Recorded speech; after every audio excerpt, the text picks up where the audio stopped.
Hey everyone, welcome back to the channel. So today we're going to be diving into Access Bold as Love. But before I did that, I thought it was time for me to do a kind of a recap on Are You Experienced? And just how I feel about the album and kind of the impression it left on me, how it had me feeling. I think by the second part, I was starting to really get an understanding of Jimi Hendrix, and I think I genuinely fell in love. I fell in love. I think when my thumbnail was up, I was asking, is this love? It felt like love. Um, I don't know. I feel like one of the feelings I walked away with after listening to the album was, should I be mad with you guys? Should I be mad? Or should I just, go along with the journey, with the path you've all laid for me? Because one of the very first things I listened to from Jimi Hendrix was Voodoo Child and Machine Gun. The audacity of you all to suggest that I listen to those before I listened to Are You Experience is outrageous to me. That was like 100% outside of my wheelhouse, 100% outside of my experience. I was not ready. And of course, I doubt that I could have ever been ready for those songs because they're just so incredible. The length, the intensity, the intention, especially behind Machine Gun, was a little bit too much. You can tell if you watch the reaction, you can tell I was audibly overwhelmed. Okay? Yeah. But listening to Are You Experience, and of course, I think I went into the album a bit nervous because after everything I had heard, I thought, I don't know if it's going to be comprehensible. But not only was it comprehensible, it was incredibly enjoyable. And what it did was it allowed me to get, like, I don't know, paint the picture, like get a fuller understanding of Jimi Hendrix, not just as an artist, but also as a personality, and maybe a little bit as a person, especially after listening to the or watching the listening to the Meatball Fulton interview. All of the different shades of his personality are starting to color in. So just like a wonderful experience listening to the album. So let me scooch out of the way. Let's kind of talk about these tracks, and just how it all felt. So let's dive into some of these tracks. Purple Haze. What's interesting is that in the Meatball Fulton interview, he said that Purple Haze wasn't what he wanted. Purple Haze had a lot more lyrics than they put on the album. And it's interesting because when I heard Third Stone from the Sun, I thought to myself, this sounds more authentic, like more authentic Jimi Hendrix, like the kind of Jimi Hendrix that I've gotten to know through those other extended tracks. And it had me asking the question, is this what they really wanted to do from the beginning? And this was kind of like, let us experiment and do like a test track to see how people respond to it. In my opinion, Third Stone from the Sun is one of the best songs on the album. The journey it takes you on, the experiment being done, the level of experimentation being done, the writing, the destruction. I enjoyed it. I was on a voyage. But yeah, back to Purple Haze, it was just like he said, I wanted this to be longer. It had so many words. What you got was never what we wanted to give you. Insane, because Purple Haze is like one of the best tracks on the album. Like I feel like the entire track list for Our Experience is just remarkable. There is nothing skippable here. You're gonna want to listen to all of it.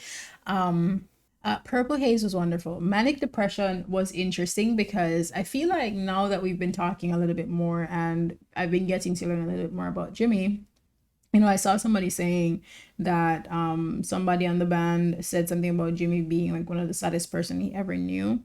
It's interesting to me that they would say that because so far I'm not getting that from Jimi Hendrix. I'm not getting sadness. I'm getting a person who is incredibly in tune with his emotions, incredibly in tune with the human experience, and somehow has the capacity to hold all of those things at once. I think when I think of Jimi Hendrix and I've been trying to kind of like understand his mind, it's like I picture like Willy Wonka and I picture Narnia and I picture all of those things colliding. And of course, how can I miss the war and like his response to that, what he tried to do by communicating that experience with people through his music.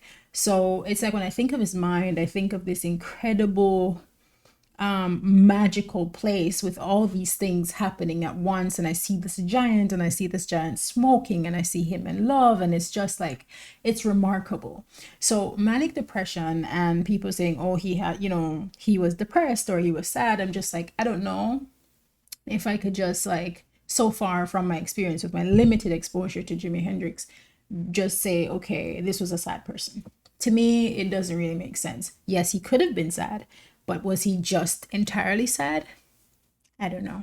One of the things we're gonna do is we're gonna go to the Rock and Roll Hall of Fame, and we're gonna go see together the Jimi Hendrix portion of the exhibit. I don't know if they're gonna allow me to bring my camera in, but I would love to bring you along for that journey. So I'll do my best. If I don't get to do it, then I'll just tell you what it was like. Because I received an interesting story about that, and how, this couple that went there, they felt very sad about it. And so, I want to go too and see what that brings out of me. But manic depression was wonderful. I really enjoyed it. Hey Joe was interesting because it was just such an incredible contrast between the lyrics and then the instrumentation, and how both of those things coming together had me feeling like, I felt like this is sad, but why do I feel calm? Weird. I feel like Jimi Hendrix does that a lot. I remember in Machine Gun, I was like, my brain was kind of just like going off like fireworks or something, just like electricity or something. But then I was just like super chill, like really calm, but like fired up. It was weird. Love or Confusion. He said in that, must there be all these feelings, I think, with colors without, or colors or feelings?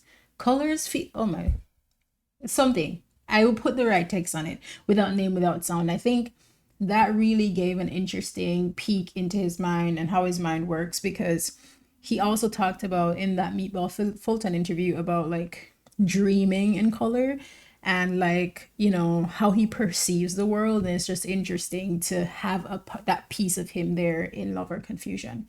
May This Be Love. May This Be Love. Top two for me. Top two next to 1983, Remember When I Should Turn to Be. Like, I don't know, there's just something about the song and just kind of how therapeutic it is, how relaxing it is, how reassuring it is, that makes me just absolutely love this song beyond anything else.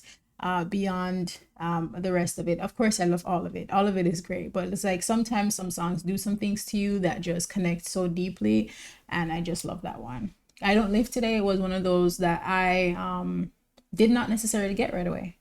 I felt like, oh, this is kind of like a very defiant song, kind of like calling out these kinds of responses to life, and speaking about, if you don't live today, then it's kind of like, if you're thinking like, will I live tomorrow, it's kind of like, that's kind of a waste of your life, like live today.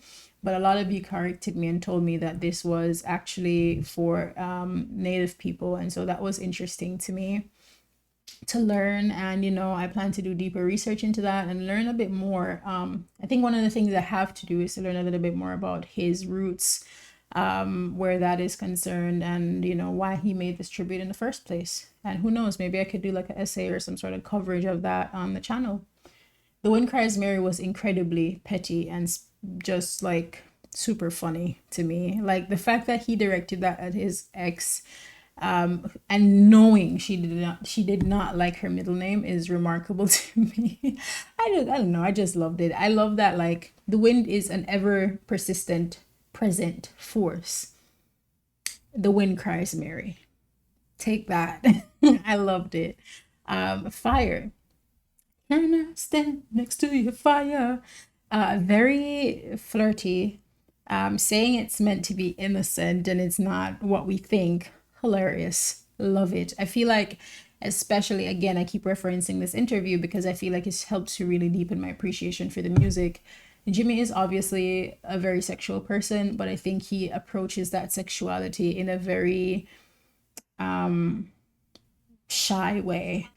I enjoyed that. Third Stone from the Sun, amazing journey, amazing experience, just like the best. Foxy Lady, I enjoyed because I'm a foxy lady. So of course it resonated with me. And then Are You Experienced? I have to say just a major thank you to the Jimi Hendrix subscribers who really encouraged me to listen to the album, who really encouraged me to go for it. I feel like every time, I'm listening to an artist, it's so important to me that I do my very best to try to get it, because I don't know. It's important to me to honor the artist and what they were trying to communicate. I don't think that they were just sitting down, writing chicken scratch, just singing into a microphone for the sake of. I think the more I get to learn about Jimi Hendrix, the more I can see that he used his voice intentionally. He had a purpose behind his music. And so, it's kind of scary sometimes jumping into the music, because I'm like, will I get it? Will I be able to honor and appreciate what I'm going to be hearing?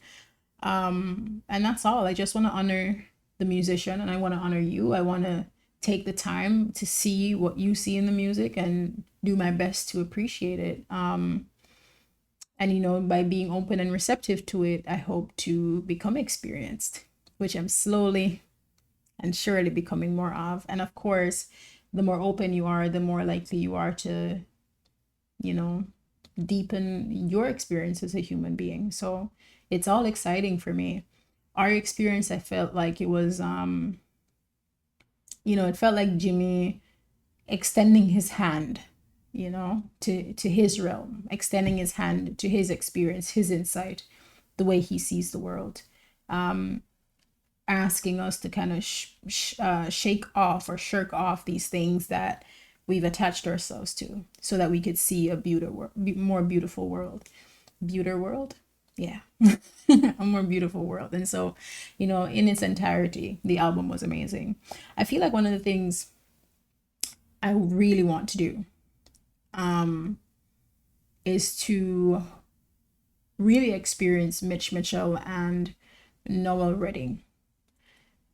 When I've listened to a few of these tracks over and over again, and the work that is being done with the drums is just impeccable. The bass line, impeccable. What Noel Redding is doing, what Mitch Mitchell is doing, absolutely incredible work. I just, of course, Jimi Hendrix and all that he brings to the tracks is just remarkable.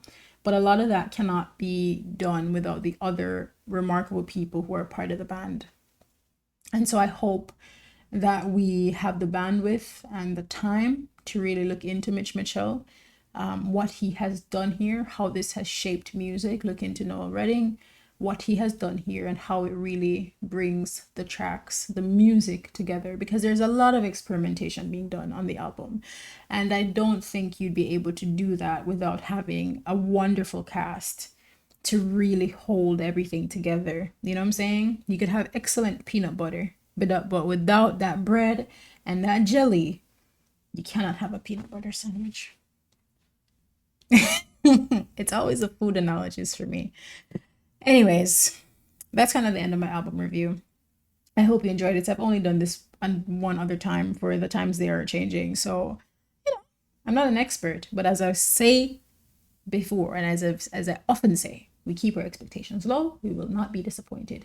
If there's something that I should have touched on for this review, let me know, and I'll try to do it for Access Bold as Love. And I might even bring this up again if there's something I missed. But yeah, on to Access Bold as Love. And of course, we have a bunch of Jimi Hendrix interviews coming. Exciting stuff I bring you. Exciting stuff, I tell you. So I'll see you on the next side for Access Bold as Love. Thank you so much for watching this video and for supporting the channel.